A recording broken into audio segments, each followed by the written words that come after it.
ever tried projecting for a prolonged period of time, you already know how tedious it could be for the mind. However, there is a professional climber that excels in how much he can endure constant series of failures for the vision of one bigger achievement. Welcome back to Mindset Analysis. Today we're talking about Seb Bouin and how to better deal with frustration. Seb is one of the greatest lead climbers of our times.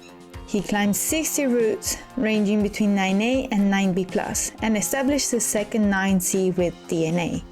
He particularly enjoys aesthetic mega routes. Consider, for example, his first ascent of Nordic Marathon 9B/9B+, a 130 meters route traversing the famous Flotanga cave. So when Adam told me about crossing the cave, biggest idea I ever heard, and I was like, wow, I want to check out this project. It's so inspiring and so big, so huge. I never saw something huge like that. When you are doing a single pitch on this cave, you understand the size of the cave. It's really huge. Doing just a pitch and you are like at 10% of the cave. It's like, wow, never-ending cave. And crossing this cave is like a crazy idea. Not only it is an incredible challenge physically, it is often overlooked how much mental resilience is necessary for such a task. When we talk about the ability to sustain frustration for a later, bigger achievement, in psychology we talk about intertemporal choice and delayed gratification. The first study that looked into individual differences in the ability to delay the reward was conducted by Stanford psychologist Walter Mischel in 1972. Okay, so here's the deal. There's a marshmallow. You can either wait, and I'll bring you back another one, so you can have two, or you can eat it now. So you can eat it now, or you can wait and I'll bring you back two, okay? Okay, I'll be back. Later replication used a marshmallow, and the study took the name of the Stanford Marshmallow Experiment. The researchers were testing the hypothesis that having the reward in front of you would remind you of what you are waiting for and improve your ability to sustain the frustration of not being able to eat the tasty marshmallow. However, the results indicated the exact opposite. The reminder became a temptation, and the kids that performed better seemed to try to distract themselves as much as possible. Are you gonna eat it? If I want to eat something, or we're still not gonna get to. Not only, in follow-up studies, Mischel found an unexpected correlation between the results of the marshmallow experiment and the success of the children many years later, for example with SAT scores. Today, the ability to delay gratification is considered one of the most influential factors in the ability to achieve complex goals. Patience, defined as the capacity to forgo a smaller but sooner reward for a larger but later reward, was shown to predict performance in sports as well. However, contrary to what usually believed, patience is not a personality trait, but rather an ability to develop. So, how do we manage to improve our frustration tolerance? Firstly, we need to slowly extend our capacity to endure frustration. Getting to the point where you keep increasing your stress and give up will only teach your brain to associate longer goals with failure.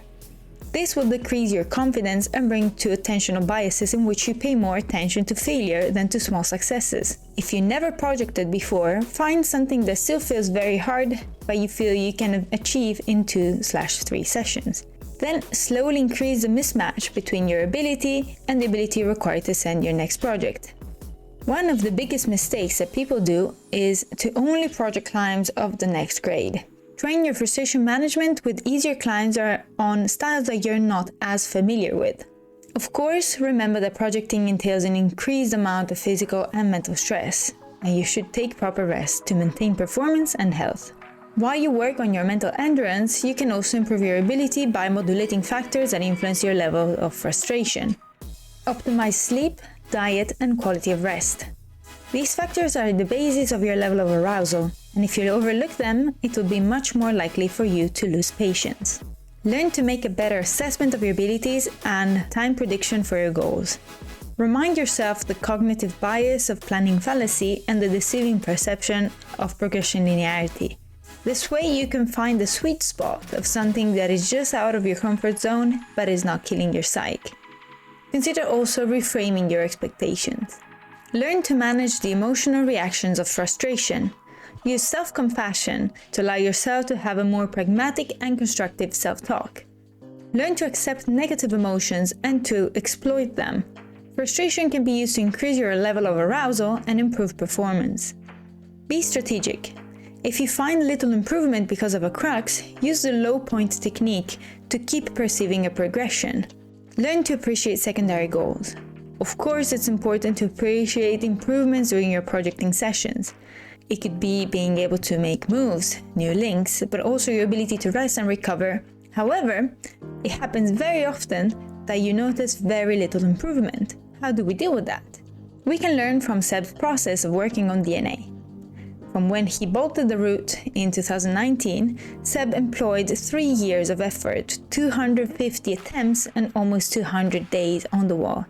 In 2021, Seb was very close to sending, but found himself failing at the crux 4 times.